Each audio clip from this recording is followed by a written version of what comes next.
بزرگان محترم، برادران گرامی قدر، اس سے قبل کے خطبات میں نکاح سے متعلق باتیں عرض کی گئی ہیں، انہی کا سلسلہ جاری ہے۔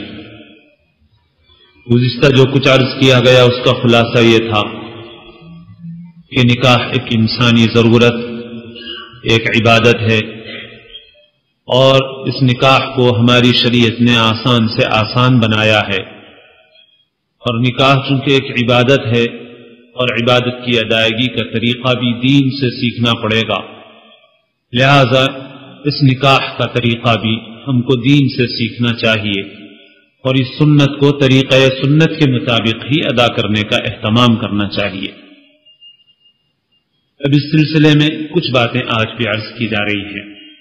نکاح کے سلسلے میں ہو یا معاشرے کے دوسرے معاملات، دوسرے مواقع، ان میں جو معاشرے کا مالدار طبقہ ہوتا ہے اس کے اوپر بڑی ذمہ داری عائد ہوتی ہے، جس کے ساتھ کسی بھی معاملے میں علم کی نعمت ہو یا مال کی نعمت ہو، جس کے ساتھ اللہ عز و جل کی جانب سے خصوصی فضل کا معاملہ ہوتا ہے، تو پھر اس کے اوپر ذمہ داری بھی زیادہ ہوتی ہے۔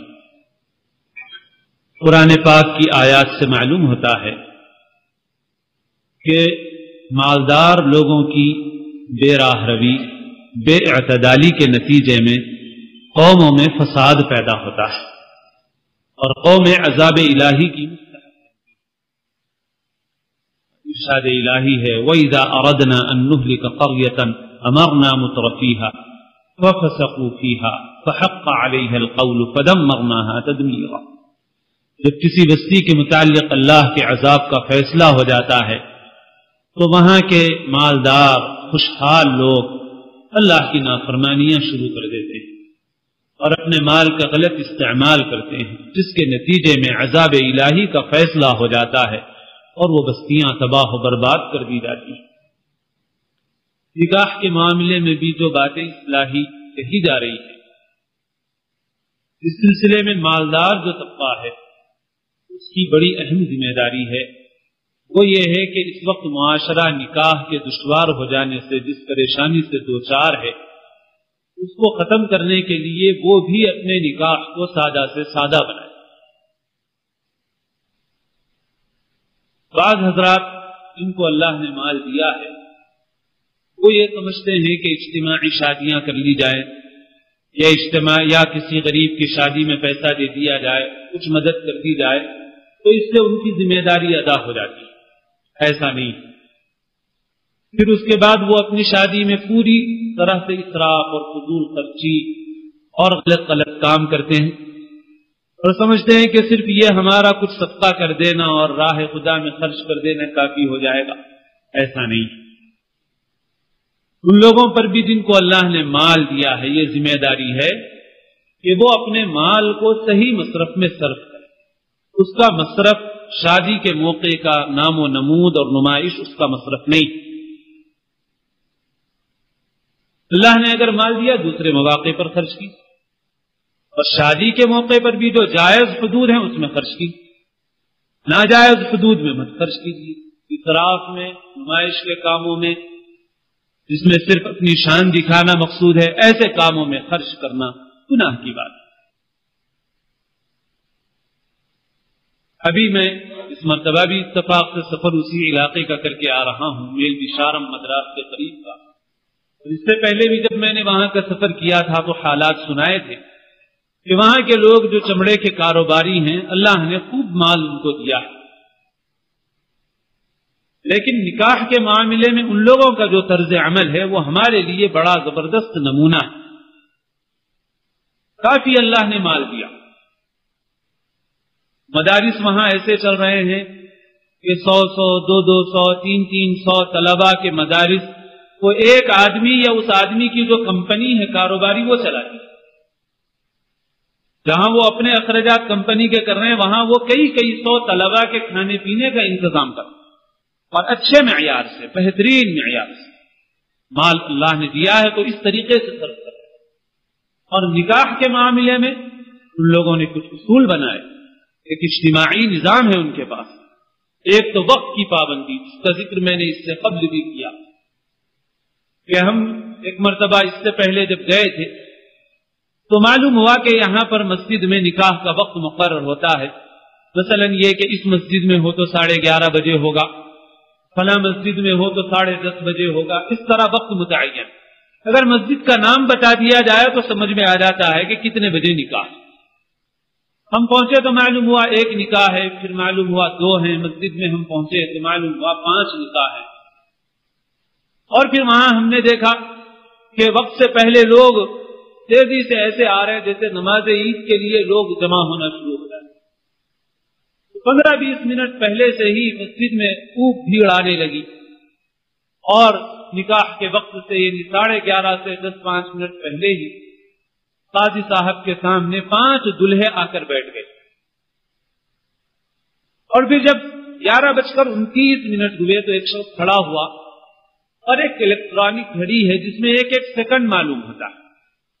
وہ اس گھڑی کو غور سے دیکھ رہا ہے، ادھر مجمع کو دیکھتا ہے، ادھر گھڑی کو دیکھتا ہے، سیکنڈ شمار کر رہا ہے. جب 11:29 اور 60 سیکنڈ ہوئے تو اس نے 1 لمحے کی بھی دیر نہیں کی. ایک مشین کی طرح سے اس نے ایک جملہ کہا جو تامل زبان میں تھا. ہم نے پوچھا تو اس کا مطلب یہ تھا کہ آپ حضرات نکاح کی اجازت دیجیے. یہ کہتے ہوئے وہ بیٹھا اور قاضی صاحب کو کالر مائک پہلے سے لگا ہوا تھا. قاضی صاحب اس کے بیٹھنے کے بھی منتظر نہیں تھے. قاضی صاحب نے خطبہ پڑھانا شروع کر دیا اور ہم نے گھڑی دیکھی تو 11:39 پر 9 منٹ میں 5 نکاح، ایجاب و قبول، دعا سب کچھ ہو چکا تھا. اب اس کے بعد لوگ مبارکبادی دینے میں مشغول ہو. اللہ نے مال خوب دیا ہے. جس مسجد میں یہ نکاح ہوا وہ بھی ایک صاحب نے اپنے سرپے سے بنائی ہے جو آج سے کئی سال پہلے 1.5 کروڑ کے سرپے سے بنی. انہوں نے بھی اپنے بعض بچوں کے نکاح میں لاکھوں روپے خرچ کیے، لیکن ان کا ایک بچے کا نکاح کا موقع آیا. ہمارے ایک بزرگ حضرت مولانا مفتی محمود حسن صاحب رحمۃ اللہ علیہ انتقال فرما چکے ہیں. وہاں اعتکاف کیا تھا اور حضرت قاری امیر حسن صاحب دامت برکاتہم انہوں نے 1-2 جمعہ پہلے یہاں پر خطاب بھی فرمایا، اب وہاں اعتکاف بھی فرماتے ہیں. تو جب ان بزرگوں کا وہاں اعتکاف ہوا تو وہاں ترغیب دی گئی کہ نکاح کو سادہ کرو. تو اب انہوں نے اپنے جو دوسرے بیٹے کا نکاح کیا تو اس کے اندر انہوں نے پوری طرح سے سادگی بنی اور سوائے کھجور منگانے کے خرچے کے اور کوئی خرچہ ان کا نکاح میں نہیں ہوا. بعد میں ولیمہ کر لیا اپنی حیثیت سے جو بھی، مگر اس میں بھی ان کے اصول ہیں. ہماری طرح نہیں ہے معاملہ. اور ہم اگر مالی اعتبار سے دیکھیں تو ہم میں سے بیشتر لوگ ایسے ہیں کہ جن کو حقیقت میں ان کے سامنے تو فقیر کہنا چاہیے. کچھ تھوڑا سا پیسہ آ گیا اور شان و شوکت دکھانا شروع کر دیتے ہیں. تو غرض یہ کہ اب اس کے بعد نکاح ہوا. نکاح ہونے کے بعد ہم نے یہ پوچھا کہ بھئی نکاح تو مسجد میں ہو گیا، اب یہ لوگ کہاں جائیں گے؟ تو ان لوگوں نے بتایا کہ لڑکی والے لڑکی کے گھر جائیں گے، لڑکے والے لڑکے کے گھر جائیں گے. لڑکی والوں کے گھر پر لڑکے والوں کے لیے کوئی دعوت نہیں ہے بھی نہیں شرعن. لڑکی والوں کے ذمہ کوئی دعوت نہیں ہے نکاح کے موقع. پھر ان لوگوں نے یہ بتایا کہ پہلے ہمارے پاس لڑکی والوں کے گھر پہ دعوت ہوتی تھی، لیکن اس میں بھی کچھ لمٹ تھی، کچھ حدود تھے کہ اتنے آدمیوں کی ہونا چاہیے، اتنا پکنا چاہیے، اس سے زیادہ نہیں پکنا چاہیے، وغیرہ وغیرہ. لیکن بعد میں ہم لوگ ہر سال جائزہ لیتے ہیں کہ اپنی بستی میں کتنی لڑکیاں ایسی ہیں جو نکاح کے لائق ہیں اور جن کا نکاح نہیں ہوا، اور اگر نہیں ہوا تو اس کی کیا وجوہات. تو وہ ہم کو معلوم ہوا ایسے موقعوں پر تحقیق اور جائزے کے موقع پر کہ یہ نکاح کے موقع پر کھلانے کی جو ذمہ داری لڑکی والوں پر پڑ رہی ہے یہ بھی ان کے لیے ذرا بوجھ بن رہی. تو لہذا ہماری جماعت نے یہ فیصلہ کر لیا کہ آئندہ سے لڑکی والوں کے گھر پر لڑکے والوں کی کوئی دعوت نہیں. ہاں البتہ اگر بارات باہر سے آئی ہو تو مہمان ہے اور مہمان کا حق ہے، لیکن یہ نہیں کہ اب چونکہ مہمانی مفت کا کھانا ہے لہذا ٹورسٹیں بھر بھر کے لے جاؤ. وہاں انہوں نے حد متعین کر دی. اگر باہر سے بھی بارات آئے گی تو دونوں طرف کے آدمیوں کا ملا کر 40 کلو سے زیادہ نہیں پکے گا اور ایک آئٹم پکے گا. فرض نکاح کے موقع پر ان کے نزدیک لڑکی والوں کے پاس لڑکے والوں کی کوئی دعوت نہیں. انہوں نے بتایا کہ لڑکی والے اب اپنے مقام پر جائیں گے، لڑکے والے اپنے گھر جائیں گے، اور جو کچھ کھانا پینا ہے اپنے گھر میں اپنے اعتبار سے وہ کھائیں گے. اور شام میں لڑکی کو لینے کے لیے لڑکے والے کی طرف سے کچھ عورتیں جائیں گی اور وہ دلہن کو لے کر آ جائیں گی، اور وہ بھی کھانا نہیں کھاتی ہیں، ان کے لیے کچھ چائے پانی کا انتظام کر دیا جاتا ہے، تو وہ چائے وغیرہ پی کر دلہن کو لے کر آ جاتے ہیں. ایک ایسے مقام پر جہاں کے لوگوں کو اللہ نے مال دیا اور ہم سے بہت زیادہ دیا، زمانے سے وہ لوگ اس کا کاروبار کرتے ہیں، عالی شان مکانات ہیں، مدراس میں ان کے کاروبار ہیں، اور روزانہ وہ پتہ نہیں بعض ایسے مالدار ہیں کہ بس مسلسل بیرون ممالک کے سفر کرتے ہیں، سارا مال ایکسپورٹ ہوتا ہے، مگر انہوں نے اپنے مال کو صحیح مصرف میں صرف کیا. میرے دوستو، یہ ہمارے لیے نمونہ ہے. اگر اللہ نے مال دیا تو اس کے صحیح مصرف بہت سے ہیں، اس کا مطلب شادی کی شان و شوکت اور نمائش نہیں.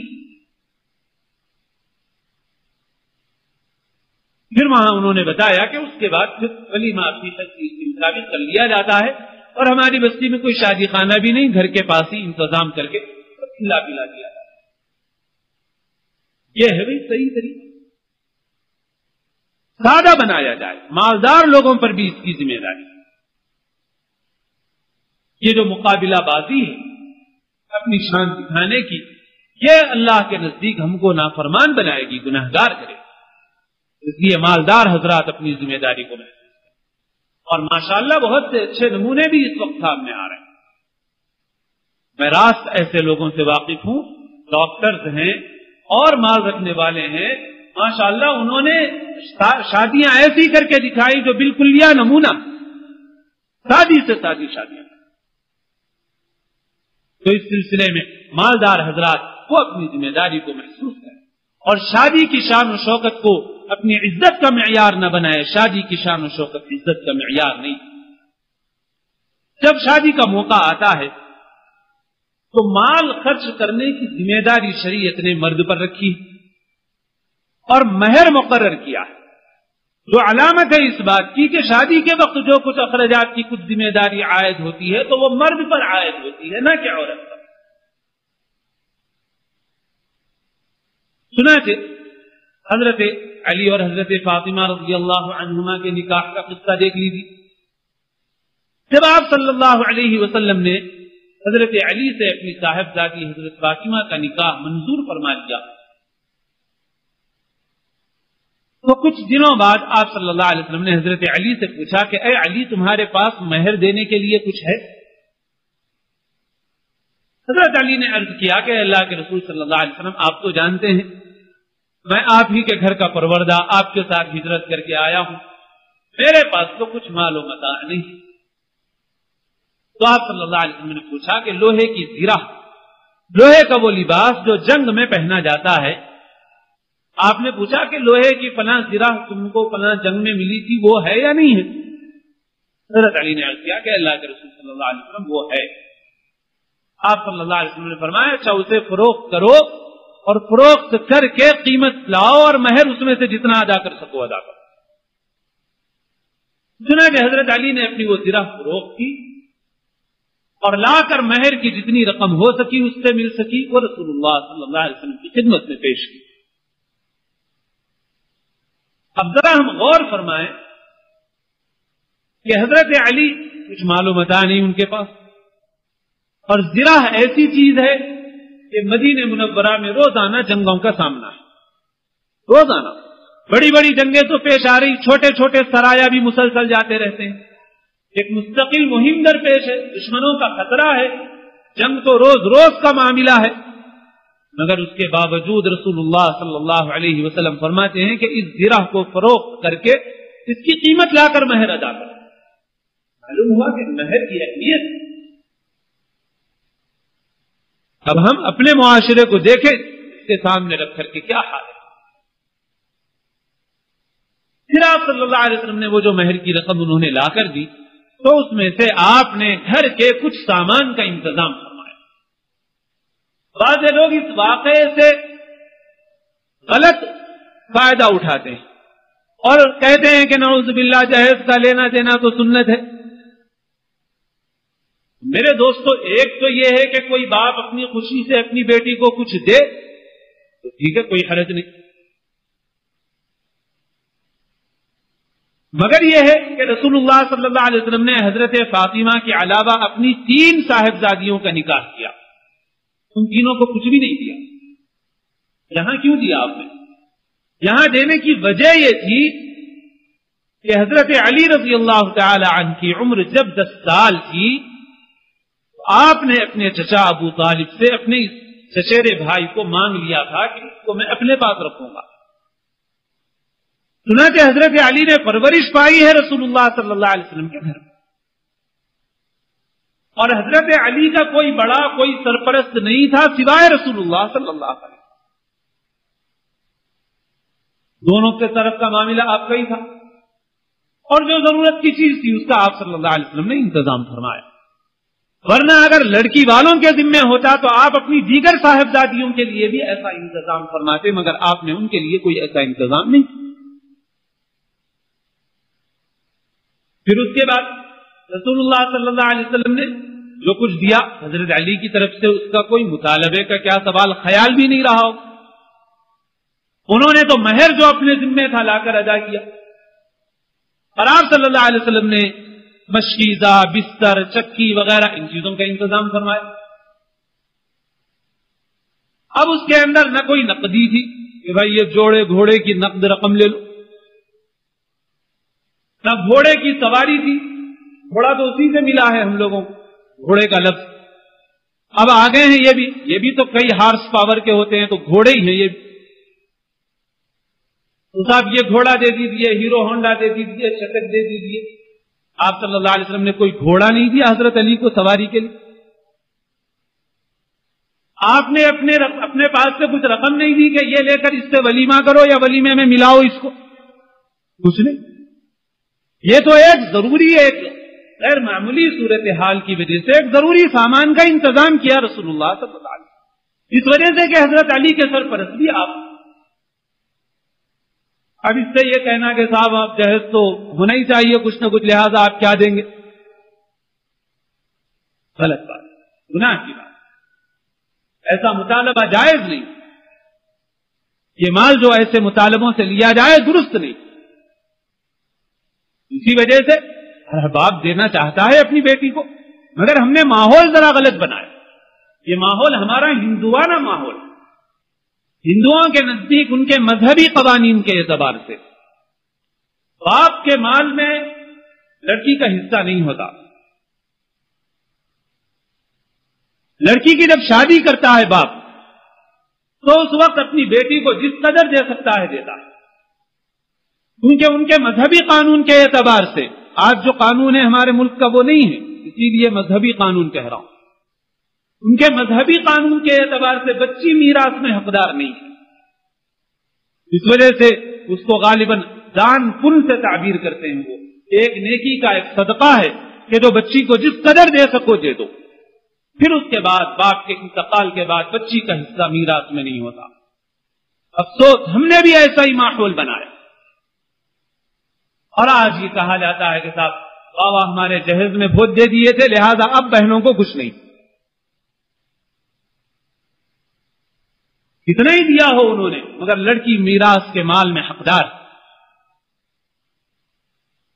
اب اگر باپ کوئی اپنی خوشی سے دے اپنی بیٹی کو تو دے، مگر مرد کی، لڑکے والوں کی آج یہ ذمہ داری ہے کہ وہ لڑکی والوں کو اطمینان دلا دیں پوری طرح سے کہ ہم نہ اپنی زبان سے نہ اپنے حال سے آپ سے کسی ایک پائی کے بھی طلبگار نہیں،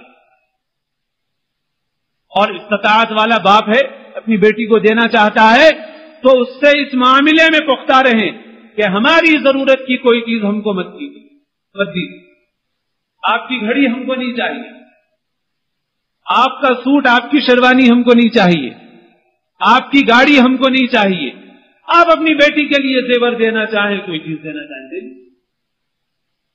میرے دوستو اگر ہم اتنا بھی کریں گے تو ادھر لڑکی کے باپ کو اطمینان ہوگا واقعی کہ یہ طالب نہیں، مگر اب کیا کہا جاتا ہے، اب مشہور جملہ، آپ اپنی خوشی سے جو دینا ہو دے دیجیے۔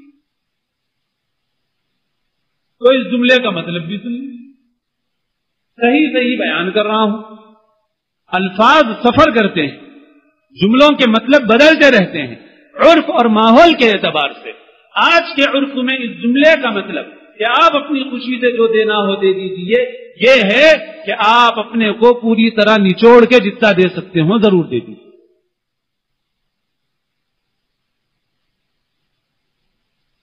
جتنا ہے آپ کے پاس آپ بھرپور طریقے سے دیجیے. بلکہ تھوڑا بہت قرضہ کرنا پڑے 25-50 ہزار کا جو 4-6 سال میں پھٹ سکے تو وہ بھی کر لیجیے.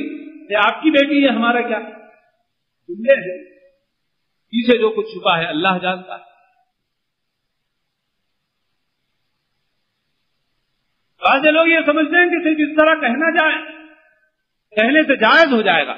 یاد رکھیے خوشی کا تعلق زبان سے نہیں قلب سے ہے. یہ مال حلال نہیں ہوتا. اور آپ اسے موٹی مثال سے سمجھیے. آپ کو دفتر میں پولیس والوں سے سابقہ پڑتا ہے اور کوئی کام آپ کا نہیں بنتا, اور آپ کو صرف ان کے رویے سے اندازہ ہو جاتا ہے کہ یہ کیا چاہتے ہیں. بسا اوقات وہ زبان سے بھی ایک جملہ نہیں بولتے, آپ خود سمجھ جاتے ہیں, سمجھدار سمجھ جاتا ہے. آپ اپنی مٹھی میں کچھ رکھ کر اس کی مٹھی میں رکھتے ہیں اور کہتے ہیں کہ صاحب یہ لے لیجیے.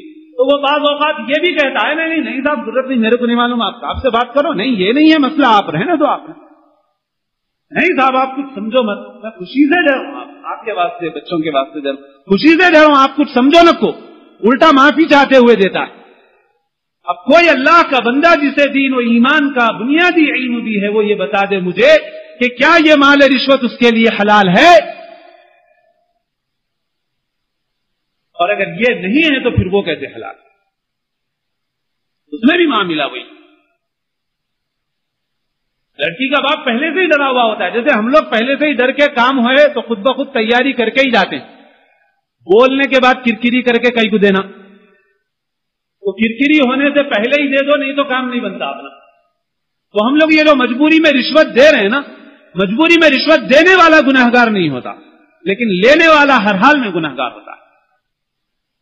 ایسے ہی آج لڑکی کا باپ جو دیتا ہے وہ بعض اوقات خود بھی کہتا ہے کہ میں خوشی سے دے رہا ہوں, مگر اس کی خوشی کا وہی مطلب ہے جو ہماری اس خوشی کا مطلب ہے جو ہم دفتر میں کہتے ہیں.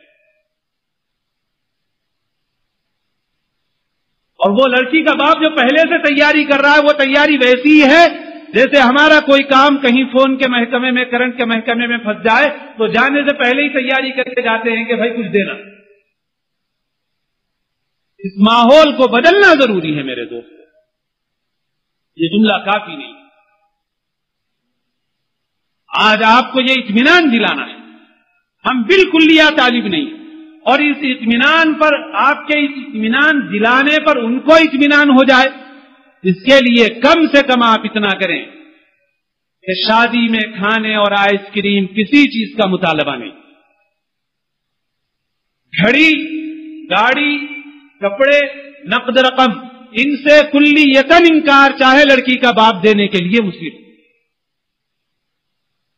جب آپ ان کم از کم ان موٹی موٹی چیزوں پر عمل کریں گے تب بھی لڑکی کے باپ کو سمجھ میں آ جائے گا کہ آپ واقعتاً طالب نہیں. ورنہ وہ یہ سمجھتا ہے کہ بھئی زبان سے تو بولتے ہیں, پھر بعد میں مسئلہ ہو جاتا ہے. میرے دوستو یہ جملے صحیح نہیں. اگر کسی سے غلطی ہو گئی تو وہ اب بھی توبہ کرے. توبہ کا راستہ اللہ نے کھلا رکھا. الحمدللہ اس مجلس میں بھی موجود ہیں مطلب کہ جنہوں نے محض اللہ کی توفیق سے, آدمی کا کوئی کمال اپنا نہیں, جو کچھ توفیق ہے نیک عمل کی اللہ کی طرف سے, جنہوں نے ایسے ہی ایک جمعہ میں گزارشات عرض کی گئی تھی تو جمعہ کے دن عصر کی نماز میں آ کر انہوں نے اطلاع کی تھی کہ میں نے جوڑے کی لی ہوئی رقم پوری واپس کر دی. دیکھیے ایسے بھی لوگ, آدمی اگر اصلاح چاہے تو اپنی اصلاح کرے, غلطی ہو گئی تو تلافی کرے, یہ نہیں کہ غلطی ہو گئی تو اب اس کو جائز بنانے کی فکر میں پڑے. جن سے غلطی ہو گئی وہ تلافی کرے, اور جن کو آئندہ یہ موقع آنے والے ہیں وہ اس میں پوری طرح سے احتیاط کریں. مہر کی ادائیگی نقد کرنے کی کوشش کرے، اور اگر نقد ادا نہ ہو سکے تو مہر کو اپنے ذمے اسی طرح سے لازم سمجھے جس طرح کسی کے قرضے کو لازم سمجھا جاتا ہے، اور انتقال کے وقت مہر معاف کرانے کا جو رواج ہے اسے ختم کریں، اس معافی کا شرعاً اعتبار نہیں، وہ محض دباؤ کی معافی ہے۔ اس وقت اگر عورت معاف نہیں کرے گی تو لوگ تانا دیں گے کہ مرتے وقت شوہر کا مہر بھی نہیں معاف کرے، اس وقت معاف کرو بولنا بھی غلط ہے، معاف کروانا بھی غلط ہے۔ اور اگر مرنے والا میراث میں مال چھوڑ کر مرا ہے تو پہلے اس کا مہر نکالا جائے گا جیسے کوئی قرض نکالا جائے گا، اس کے بعد میراث کی تقسیم، اور جہاں تک ہو سکے نقد ادائیگی کا اہتمام ہے۔ شادی میں دیکھیے تو دوسرے خرچے کپڑوں پر ہو گئے، زیورات پر ہو گئے، کھانے پر ہو گئے، لاکھوں روپے کی شادی ہو رہی ہے اور 10-20 ہزار کا مہر ادھار۔ اگرچہ شرعاً اجازت ہے، لیکن جب اللہ نے آپ کو دیا ہے اور دوسرے اخراجات کر رہے ہیں تو مہر کیوں نہیں ادا کرتے؟ مہر کو نقد ادا کرنے کا اہتمام۔ اور جو شخص یہ سمجھے کہ بس باندھ لو مہر، دینا کس کو ہے، تو رسول اللہ صلی اللہ علیہ وسلم نے ایسے شخص کے متعلق کیا ارشاد فرمایا ہے؟ آپ نے فرمایا ایما رجل تزوج امرأة على ما قل من المہر او کثر، جو کوئی آدمی کسی عورت سے نکاح کرے مہر پر تھوڑا ہو یا زیادہ مہر، ولیس فی نفسه ان یؤدی الیہا حقها، اور اس کے دل میں حق مہر ادا کرنے کا ارادہ نہیں ہے، باندھ لو دینا کس کو ہے، خدعها، تو اس نے اپنی بیوی کو دھوکہ دیا، فمات ولم یؤدی الیہا حقها، پھر مر گیا اسی حال میں کہ اپنی بیوی کا مہر ادا نہیں کیا، لقی اللہ یوم القیامت وہو زان، قیامت کے دن اللہ سے اس حال میں ملے گا کہ زناکار ہوگا۔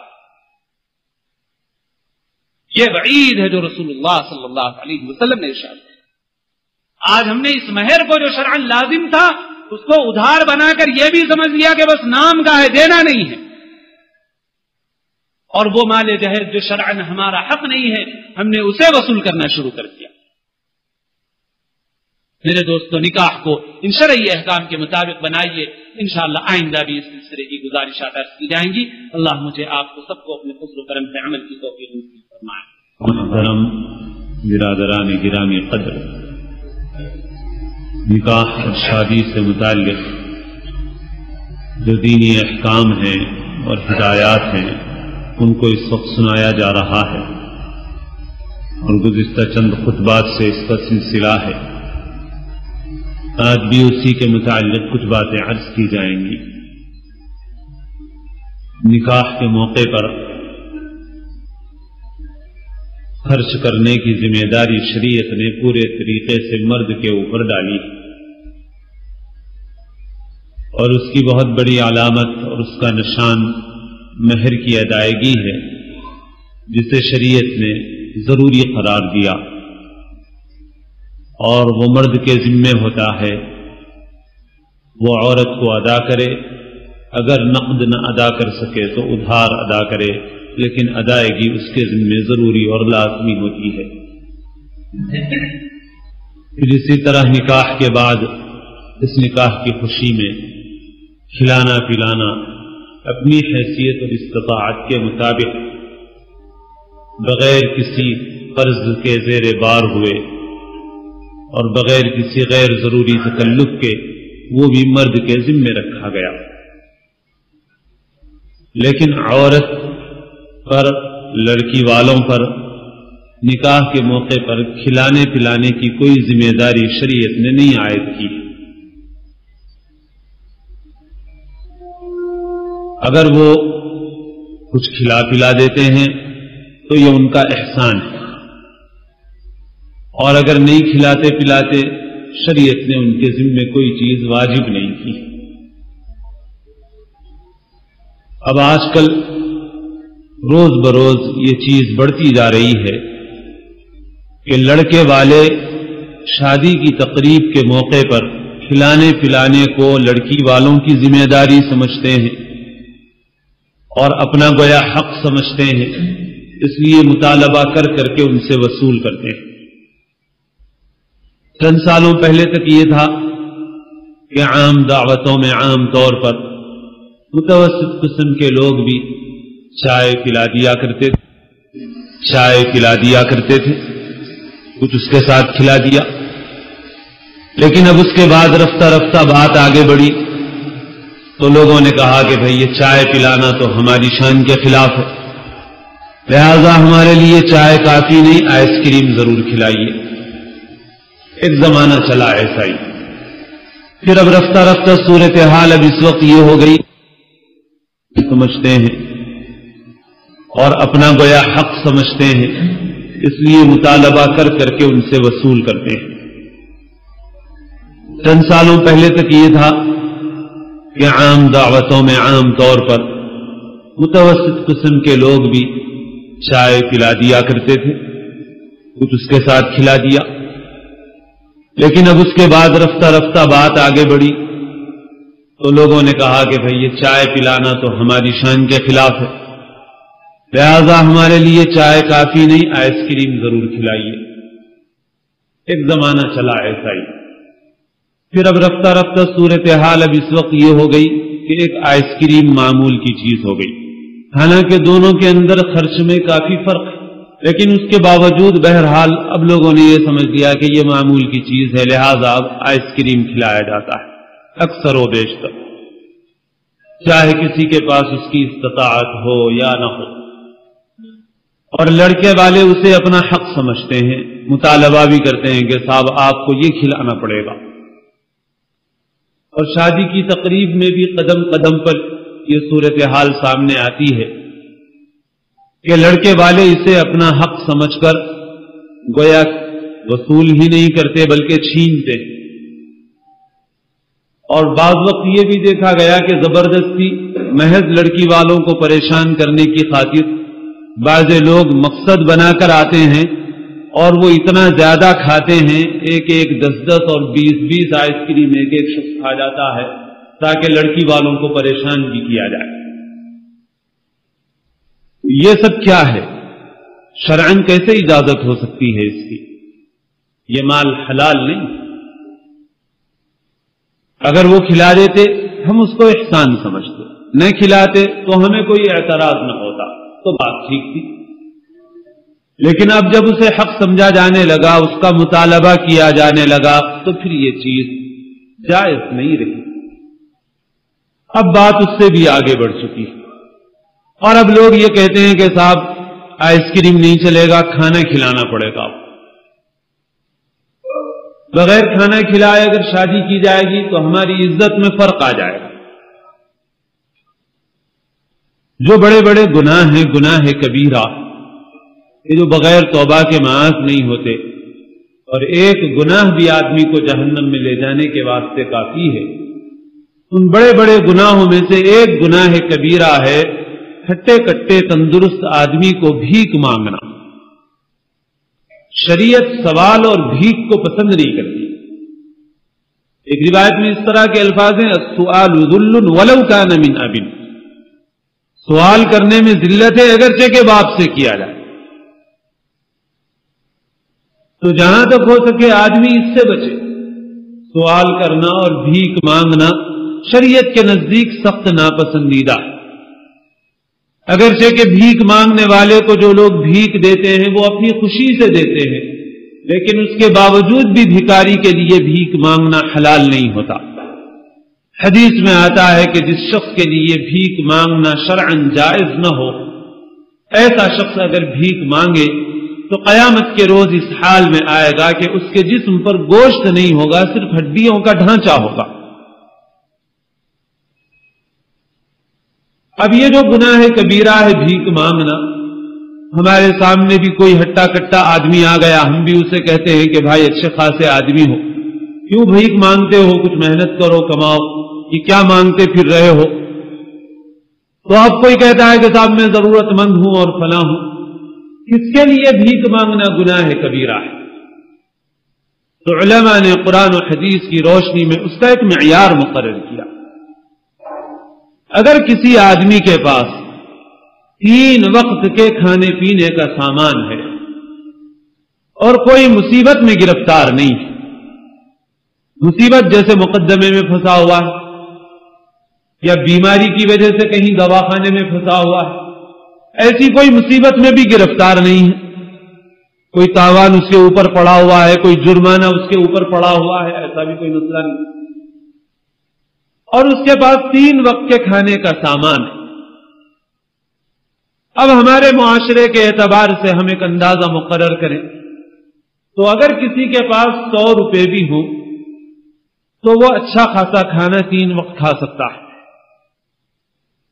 اب اگر ایسا شخص مسجد کے دروازے پر یا کہیں جا کر بیٹھے اور 10 سے سوال دراز کرے، اپنی زبان سے مانگے کہ کچھ دے دو، یا زبان سے نہ مانگے صرف انداز سے مانگے، دروازے پہ بیٹھ جائے، اپنی چادر کو پھیلا دے، اپنے دامن کو پھیلا دے، تو سوال تو کبھی زبان سے ہے، زبان قال سے ہے، کبھی زبان حال سے ہے، حال بتا رہا ہے کہ سوالی ہے، تو اب وہ زبان قال سے یا زبان حال سے سوال کرتا ہے اور لوگ اسے اپنی خوشی سے دے جاتے ہیں، 4 آنے 8 آنے، روپیہ 2 روپیہ، جس کی لوگوں کے نزدیک کوئی زیادہ وقعت بھی نہیں ہے، ایک معمولی سی رقم ہے، معمولی سے پیسے ہیں، لوگ اسے بخوشی اس کی جھولی میں ڈالتے ہیں اور چلے جاتے ہیں۔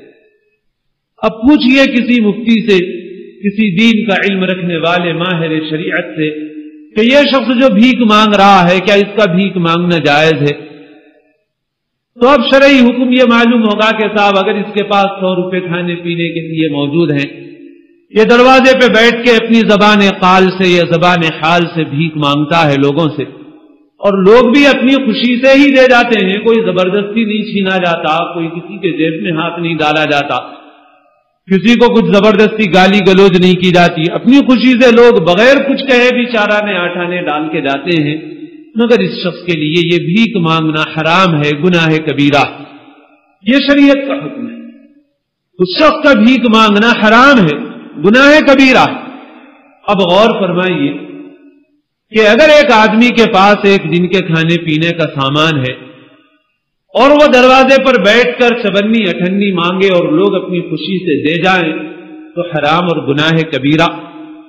اور کوئی آدمی 100 آدمیوں کا کھانا مانگے، 200 آدمیوں کا کھانا مانگے، 400 آدمیوں کا کھانا مانگے، اور بجائے چائے کے آئس کریم مانگے، بجائے 2 روپے کے خرچے کے 10 روپے کا خرچہ کرائے اور کہے کہ 2 روپے کی چیز نہیں، 10 روپے آپ کو دینا پڑے گا، خرچ کرنا پڑے گا۔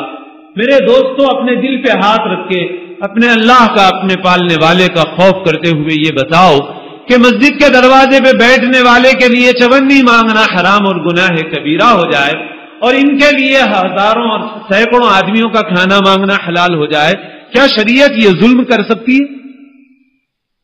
کیا یہ ظلم شریعت میں جائز اور روا ہو سکتا ہے؟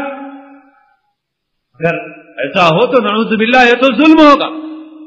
ایک آدمی کے جیب میں 100 روپے ہیں، وہ دروازے پہ بیٹھ کے 4 آنے 8 آنے مانگے، حرام اور گناہ کبیرہ۔ اور ایک آدمی کہے 100 آدمیوں کا کھانا دو، 200 آدمیوں کا کھانا دو، 400 آدمیوں کا کھانا دو، تو حلال۔ حضرت عمر رضی اللہ تعالی عنہ نے ایک مرتبہ ایک شخص کو دیکھا کہ بیٹھ کر لوگوں سے کچھ مانگ رہا۔ حضرت عمر رضی اللہ تعالی عنہ نے ایک آدمی کو کہا کہ بھئی اس کو کھانا کھلا دو تم۔ وہ آدمی گیا، اس نے کھانا کھلا دیا۔ اب پھر اس کے بعد دوبارہ حضرت عمر کا وہاں گزر ہوا تو حضرت عمر نے دیکھا کہ وہ شخص بیٹھ کر پھر بھیک مانگ رہا ہے، تو حضرت عمر رضی اللہ تعالی عنہ نے اس آدمی کو بلایا جس کو کھانے کھلانے کا حکم دیا تھا، بلا کر پوچھا کہ میں نے تم کو کھانے کھلانے کے لیے کہا تھا، تم نے کھلایا یا نہیں کھلایا؟ تو اس شخص نے کہا کہ میں نے تو کھلا دیا ہے امیر المؤمنین۔ حضرت عمر نے اس سے پوچھا تم کو کھانا کھلایا گیا؟ اس نے کہا ہاں کھلایا گیا۔ حضرت عمر نے فرمایا اس کا جھولا نکالو۔ نکالا گیا تو اس میں روٹیاں بھری ہوئی تھی۔ حضرت عمر رضی اللہ تعالی عنہ نے کہا کہ یہ روٹیاں لے جا کر بیت المال کے جانوروں کو کھلا دو، اور پھر اس کے بعد درہ لے کر اس کی پٹائی کی کہ بھیک مانگنے کو اپنا پیشہ بناتا ہے، اتنا سامان رکھا ہوا ہے تیرے پاس، تو کھا کر اسے اور 2-4 دن سوکھی روٹیاں ہی کیوں نہ ہو، اس کو پانی میں بھگو کے اپنی جان بچا سکتا ہے، تو تیرے لیے مانگنا حلال نہیں، بھیک مانگنا گناہ کبیرہ ہے تیرے۔ حضرت عمر نے اس کی پٹائی بھی کر دی، اس کی روٹیاں بھی کھینچ کر جانوروں کو کھلائی۔ اب میرے دوستو یہ بتاؤ، جو شریعت ایسی بھیک کو، ایسے بھیک مانگنے کو حرام اور گناہ کبیرہ قرار دے، وہ کیسے اس کی اجازت دے سکتی ہے کہ 100 آدمیوں 200 آدمیوں 400 آدمیوں کا کھانا مانگا جائے؟ اور یہاں بھی مسئلہ وہی ہے جو جہیز میں آتا ہے کہ بعض لوگ یہ کہتے ہیں کہ صاحب ہم نے مطالبہ نہیں کیا، یا یہ کہ آپ اپنی خوشی سے اگر کھلانا چاہیں تو کھلا دیجیے. تو آپ یہ مطالبہ نہیں کیا یا آپ اپنی خوشی سے کھلانا چاہیں تو کھلا دیجیے. اس میں بھی وہی مسئلہ آتا ہے کہ مطالبہ ایک تو زبان قال سے ہوتا ہے یعنی اپنے بول سے ہوتا ہے، اور ایک زبان حال سے یعنی اپنی حالت بتاتی ہے کہ ہم سوالی. جیسے مسجد کے دروازے پہ بیٹھا ہوا ہر شخص زبان سے نہیں بولتا، اس کا حال بتا دیتا ہے کہ اسے کچھ چاہیے.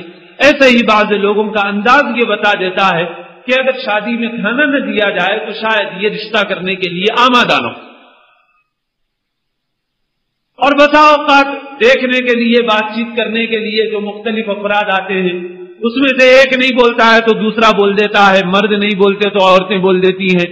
اور بولنے کے بھی طریقے ہوتے ہیں مختلف. مثلا لڑکیوں نے دلہے کی بہنوں نے یہ کہہ دیا کہ ہمارے بابا اب تک جس سے نکاح کرے کوئی بھی نکاح بغیر کھانے کے نہیں ہوا، مانگا نہیں گیا، سوال نہیں کیا گیا، بس ایک جملہ کہہ دیا گیا. اور عقل مند کے لیے اشارہ کافی ہے، سامنے والے کو سمجھ جانا چاہیے کہ بغیر کھانا دیے ان کے گھر میں شادی ہو نہیں سکتی. لہذا اب سامنے والا خود ہی کہتا ہے کہ صاحب ہم تو اپنی خوشی سے دینے تیار ہیں، ہم جو دینا چاہ رہے ہیں اس کی فہرست آپ پہلے ہی لے لیجیے ہم سے، اس میں شادی کا کھانا بھی. اب بعد میں یہ کہتے ہیں کہ صاحب ہم نے کوئی مطالبہ نہیں کیا، وہ اپنی خوشی سے کھلا رہے ہیں. مگر میرے دوستو بتاؤ اس صورت میں دنیا کے کسی مفتی سے کیا اللہ نے سب سے بڑا مفتی تو تمہارے اندر رکھا ہے جو تمہارا قلب ہے، تمہارا ضمیر ہے، اور اللہ کے پاس اصل جواب دینا ہے. یہ بتاؤ کہ کیا یہ مطالبہ نہیں، کیا یہ دباؤ ڈال کر لیا گیا کھانا نہیں؟ بلا شبہ ویسا ہی کھانا ہے. مطالبہ کبھی حال سے ہوتا ہے. اور جیسے جہیز کے معاملے میں ہو گیا کہ لڑکی کا باپ کہتا ہے میں اپنی خوشی سے دے رہا ہوں، ایسے ہی اب کھانے کا بھی وہی معاملہ آ گیا ہے کہ اب جب لڑکی کے والدین نے یہ دیکھ لیا، لڑکیوں کے ماں باپ نے، کہ اس کے بغیر شادیوں میں دشواریاں ہوتی ہیں، مشکلات ہوتی ہیں، تو پہلے سے ہی وہ بھی انتظام کرتے ہیں. جیسا ہم دفتر میں جاتے وقت اپنا فون خراب ہو جائے، اپنا کرنٹ کا کنیکشن کٹ جائے تو دفتر میں جاتے وقت پہلے سے ہی تیاری کر کے جاتے ہیں کہ صاحب بعد میں مذاق کرکرا کر کے دینے سے کیا فائدہ، پہلے سے ہی دے دو. تو خود ہی لے کے جاتے ہیں، بول بول کے دیتے ہیں میں خوشی سے دے رہا ہوں، آپ کچھ خیال مت کیجیے. ایسے ہی شادی کے کھانے میں بھی اب لڑکی کا باپ سوچتا ہے کہ اب ماحول جب یہ بن گیا ہے تو بغیر دیے تو چلنے والا نہیں، لہذا پہلے سے ہی انتظام کر لینا چاہیے. اور قبل اس کے کہ سامنے والے کو پوچھنے کی نوبت آئے کہ آپ کھانا کھلا رہے ہیں یا نہیں کھلا رہے ہیں، ہم خود ہی بڑھ کے کہہ دیں کہ صاحب ہم تو کھانا بھی کھلانے والے ہیں.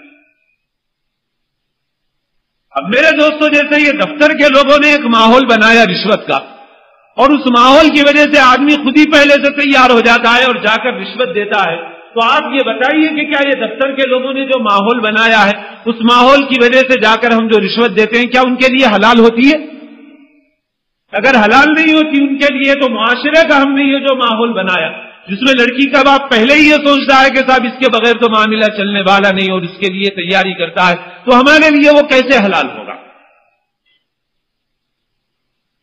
اب پھر اس میں ہم سب پہ نہیں حکم نہیں لگاتے 100% سب کا سب معاملہ ایسا ہی ہے، یہ نہیں کہتے.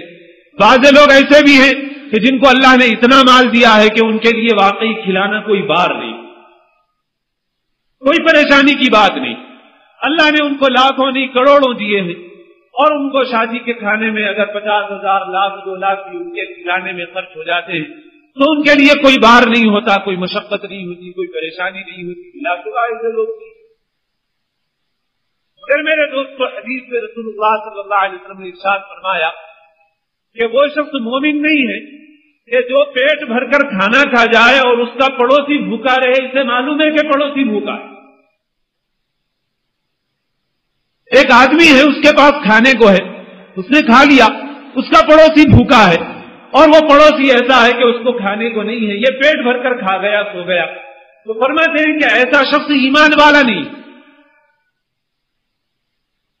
اب میرے دوستو یہ بتاؤ اگر اللہ نے مال دیا ہے تو آپ کے مال کا اس سے بہترین مصرف، جہاں آپ کی ایک لڑکی ہے تو آپ کے اطراف میں ایک نہیں سینکڑوں اور ہزاروں لڑکیاں ایسی ہیں کہ جن کے نکاح اس وجہ سے نہیں ہو رہے ہیں کہ ان کے پاس ماحول کی اس خرابی کی وجہ سے خرچ کرنے کے لیے پیسہ نہیں.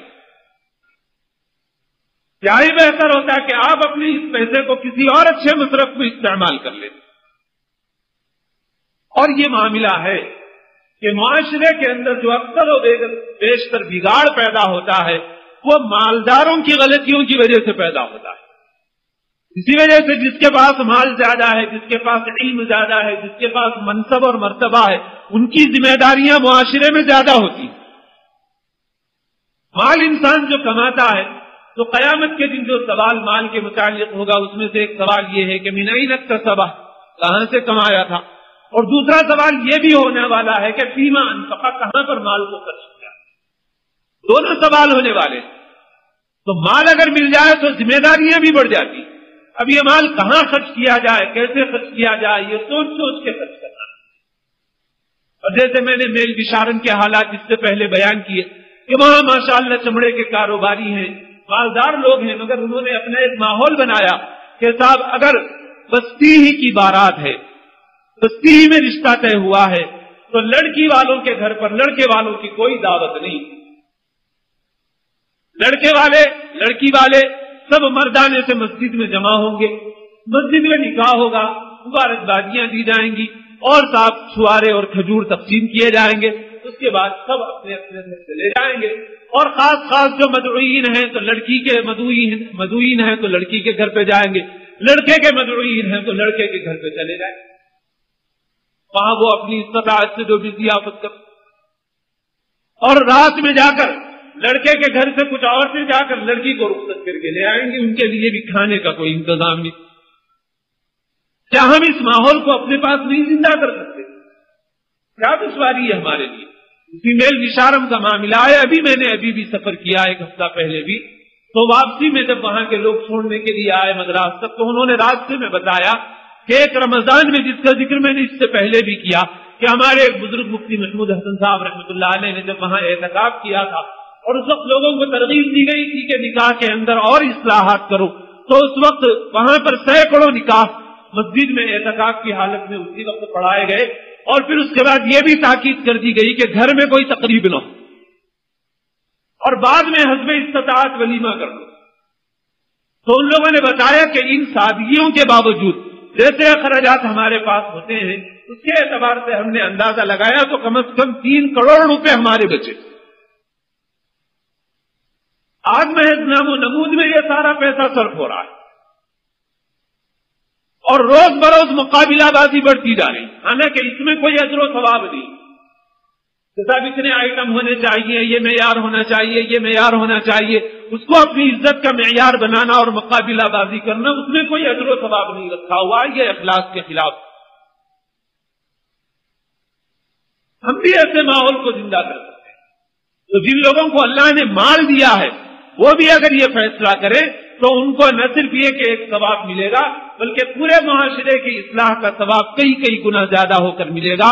وہ بھی یہ فیصلہ کر لیں کہ ہم بھی اپنی شادیوں میں لڑکی والے اگر ہم ہیں، لڑکی کے ماں باپ ہیں تو ہم کھانے کی دعوت نہیں کریں گے، سادگی کے ساتھ شادی کریں گے. بلکہ سب سے بہترین بات یہی ہے کہ ہمارے پاس ماحول ایسا بن جائے کہ نکاح کی تقریب تو صرف مسجد میں بس ختم. مسجد میں آئے مردانے سے نکاح ہو اور چلے جائیں بس ختم. اور پھر اس کے بعد ولیمے کی تقریب ہے کہ وہ دلہے والے اپنی استطاعت کے اعتبار سے کرتے. اس میں بھی کوئی زیادہ جیسا ماحول ہمارے پاس بن گیا اتنا اہتمام اور اتنے خرچے ضروری نہیں. ایسے لوگ ہیں جنہوں نے سادگی کے ساتھ ولیمہ کیا. ناشتے میں ولیمے کی دعوت اپنے دوستوں اور احباب کو کر دی، ہو گیا ولیمہ. ولیمہ بھی سنت یعنی مستحب کے درجے کی چیز اور اس میں بھی لمبا چوڑا اسراف ضروری نہیں. ہاں اگر استطاعت ہو کسی کو تو 200 کو کھلائے، 400 کو کھلائے، 500 کو کھلائے. استطاعت نہ ہو تو قرض لینے کی ضرورت نہیں، پریشان ہونے کی ضرورت نہیں ہے. شریعت نے اس کو واجب نہیں قرار دیا. یہ ماحول زندہ ہو جائے سب سے بہترین بات ہے. تو غرض یہ کہ جو لڑکی والے ایسے ہیں کہ وہ اتنے مالدار ہیں کہ واقعی انہوں نے اپنی خوشی سے کھلایا ہے تو ہم اس کھانے پر ناجائز ہونے کا حکم نہیں لگاتے. مگر پھر بھی ان کی یہ ذمہ داری معاشرے کے حالات کی روشنی میں ہے کہ وہ باوجود اپنی استطاعت کے یہ ایک اصلاحی فیصلہ کر لیں کہ ہم بھی اپنی لڑکیوں کی شادی میں کھانا نہیں کھلائیں گے. اللہ نے اگر وہ مال دیا ہے تو اس مال کو دوسرے انداز سے بہتر طریقے سے سب. لیکن ظاہر ہے کہ ایسے لوگ جو واقعی اتنے مالدار ہیں اور اتنی خوشی سے کھلاتے ہیں وہ کم ہیں، اور بیشتر شادیاں بالخصوص متوسط لوگوں میں وہی ہیں کہ جس کے اندر لڑکی والوں پر ایک دباؤ ہے، اور بسا اوقات تو لڑکے والوں کی طرف سے مطالبہ موجود ہے اور اس مطالبے کی وجہ سے کھانا کھلایا جا رہا ہے۔ میرے دوستوں، میں نہیں کہتا، میری بات کو آپ سخت مت سمجھیں، جو کچھ تفصیل ابھی میں نے آپ کے سامنے عرض کی ہے اس تفصیل کی روشنی میں آپ خود غور کر لیں، آپ کو یہ معلوم ہو جائے گا کہ میں یہ جو حکم بیان کر رہا ہوں یہ غلط نہیں ہے۔ ایسے جو کھانے ہیں جس میں لڑکے والوں کی طرف سے زبانی مطالبہ یا اپنی حالت سے کیا جانے والا مطالبہ شامل ہے یا دباؤ شامل ہے، اور اس دباؤ کی وجہ سے لڑکی والے کھانا کھلا رہے ہیں، ایسا کھانا جائز نہیں ہے۔ اب ہمارے بس میں یہ نہیں ہے کہ ہم ایک ایک فرد پہ یہ حکم لگائیں اس کا کھانا جائز ہے، اس کا ناجائز ہے، اس کا حق ہم کو ہے نہیں، نہ اس کے ذرائع ہمارے پاس ہیں، نہ اس کا علم ہمارے پاس۔ ہمارا کام مسئلہ بیان کرنا ہے کہ کس صورت میں کیا مسئلہ ہوگا۔ اب ہر شخص خود ہی سوچے اور خود ہی فیصلہ کر لے کہ وہ کس حالت کا سامنا کر رہا ہے۔ اس لیے جن لوگوں کو امت کا درد ہے، اصلاح کی فکر ہے، وہ اپنے طور پر یہ اقدام بھی کرے کہ جہاں پر ایسا کھانے کا انتظام ہو وہاں خود کھانے کو نہ جائے۔ یہ بھی اپنے نفس کو مارنا پڑتا ہے، تکلیف ہوتی ہے، نفس تو کھانے کا عادی ہے، تقریبات کی لذت کا عادی ہے، مگر آپ یہ فیصلہ کر لیں کہ بھئی ہم شادی کے اندر اگر کھانا ہے ہم کوئی حکم نہیں لگائیں گے، کوئی ان کو برا بھلا نہیں بولیں گے کہ آپ کا کھانا حرام ہے، کچھ ہے، یہ بولنے کی بھی ضرورت نہیں، اس لیے کہ کس کا کیا حال ہے یہ ہم کو تو نہیں معلوم، تو جانے اپنا حال۔ لیکن ہم یہ فیصلہ کرتے ہیں کہ بھئی ہم جہاں شادی میں کھانا رہے گا تو ہم نکاح کی تقریب میں شرکت کریں گے اور کھانا نہیں کھائیں گے، اس لیے نہیں کہ صاحب کا آپ کا کھانا حرام ہے، ایسا کچھ نہیں، لیکن یہ کہ اس وقت معاشرے کے حالات اور امت کے حالات کا تقاضا یہ ہے کہ اصلاح کی جائے اس سلسلے میں اور نکاح کو آسان بنایا جائے اور لڑکی والوں کے بار کو کم کیا جائے۔ ہو سکتا ہے آپ کے لیے بار نہ ہو مگر دوسروں کے حالات کے اعتبار سے اصلاح کی خاطر یہ ہمارا فیصلہ ہے کہ صاحب ہم کھانے میں شریک نہیں ہوں گے، آپ سے کوئی ناراضگی بھی نہیں، ناگواری بھی نہیں۔ اور جو دعوت کے قبول کرنے کا مسئلہ ہے، چاہے وہ یہ موقع ہو یا اور موقع ہو، لوگ کہتے ہیں کہ صاحب دعوت قبول کرنا تو سنت ہے، دعوت دی جاتی ہے مگر آپ قبول نہیں کرتے، تو اللہ نے ایک مثال حدیث کا درس دے رہا تھا اس وقت ڈال دی اللہ نے کہ اگر ہم کسی کے گھر پر گئے اور وہاں پر گئے، ہم جانے کے بعد وہاں سامنے ایک بڑا خطرناک کتا منہ کھول کر بیٹھا ہوا ہے اور ہمیں کاٹنے کے لیے دوڑ رہا ہے، اور اندر سے صاحب خانہ کہتے ہیں آئیے تشریف لائیے، آئیے تشریف لائیے، آپ کی دعوت ہے اندر تشریف لائیے۔ ہم کہیں صاحب کیسے آؤں میں تو نہیں آ سکتا۔ ارے صاحب دعوت کا قبول کرنا سنت ہے، تشریف لائیے اندر، دعوت کا قبول کرنا تو سنت ہے، جان کا بچانا فرض ہے۔ یہاں جو راستے میں کتا بیٹھا ہوا ہے تو اس سے اپنی جان بچاؤں یا دعوت کھاؤں؟ آپ کی دعوت کا کھانا سنت، جان کا بچانا فرض ہے۔ اب ایسے ہی آپ کہتے ہیں دعوت قبول کرنا سنت ہے، چاہے آپ غلط مال سے کھلائیں، چاہے آپ مطالبہ کر کے دعوت وصول کریں اور ہمیں کھلا دیں، یہ تو مال حرام ہے، یہ تو شیطان ہے، یہ تو وہ کتا ہے جو جان نہیں کھاتا، ایمان کھا جاتا ہے۔ آج اس زمانے میں حضرت مفتی شفیع صاحب رحمۃ اللہ علیہ نے تفسیر معارف القرآن میں ایک جگہ لکھا کہ دینی باتوں کا جو اثر نہیں ہو رہا ہے، ہمارے حالات میں تبدیلی جو نہیں آ رہی ہے، اصلاحی باتیں سن رہے ہیں مگر اس کا اثر نہیں ہو رہا ہے، اس کا ایک بڑا سبب یہ ہے کہ مال حرام کی کثرت ہو گئی، مال حرام کی کثرت ہو گئی، کس طریقے سے کھایا جا رہا ہے مال حرام۔ اور رسول اللہ صلی اللہ علیہ وسلم کی پیشین گوئی کے مطابق وہ زمانہ آ گیا کہ جس کے متعلق آپ نے فرمایا تھا یاتی علی الناس الزمان لا یبالی المرء ما اخذ منه من الحلال ام من الحرام، ایک زمانہ لوگوں پر ایسا آئے گا کہ آدمی کو پرواہ نہیں ہوگی کہ کہاں سے مال لے رہا ہے، حلال طریقے سے لے رہا ہے یا حرام طریقے سے لے رہا ہے۔ تو کہتے ہیں صاحب دعوت قبول کرنا سنت ہے مگر یہ تو آپ نے بٹھا رکھا ہے، کہیں ویڈیوگرافی چل رہی ہے، کہیں پر یہ ناجائز چیزیں ہیں اور مطالبے ہیں اور جہیز کی کئی نمائش ہو رہی ہے، ایسی ایسی ناجائز حرکتیں کی جا رہی ہیں، اور یہ بھی سبق ہم کو سکھایا جا رہا ہے کہ دعوت قبول کرنا سنت ہے۔ جہاں پر کوئی عذر شرعی ہو وہاں دعوت کو رد بھی کیا جا سکتا ہے، لہذا معاشرے کی مجموعی صورتحال کے پیش نظر اگر ہم یہ کہیں کہ صاحب ہم صرف نکاح میں شرکت کریں گے، اگر کھانے میں شرکت سے معذوری ہے تو انشاءاللہ دعوت قبول کو رد کرنے کا گناہ نہیں ہوگا، بلکہ ایسی حالات میں حالات کے اعتبار سے حکم بدلتا ہے، حال بدلا حکم بدلا، ان حالات میں ایسی دعوتوں کو ترک کرنا باعث ثواب ہے، ایسی دعوتوں کو چھوڑنا باعث ثواب ہے۔ اللہ کرے کہ میری یہ گزارشات ہمارے سمجھ میں آ جائیں اور ہم کو معلوم ہو کہ یہ ان میں تنگی نہیں ہے ہمارے لیے، اس میں ہمارے لیے وسعت ہے، ہمارے لیے راحت اور آرام کا سامان ہے، دنیا کا بھی چین و سکون، آخرت کی بھی کامیابی ہے، اللہ کی رضا اس سے حاصل ہونے والی ہے۔ اللہ مجھے آپ کو سب کو دین کا صحیح علم، صحیح فہم نصیب فرمائے اور اس پر عمل کرنے کی توفیق نصیب فرمائے۔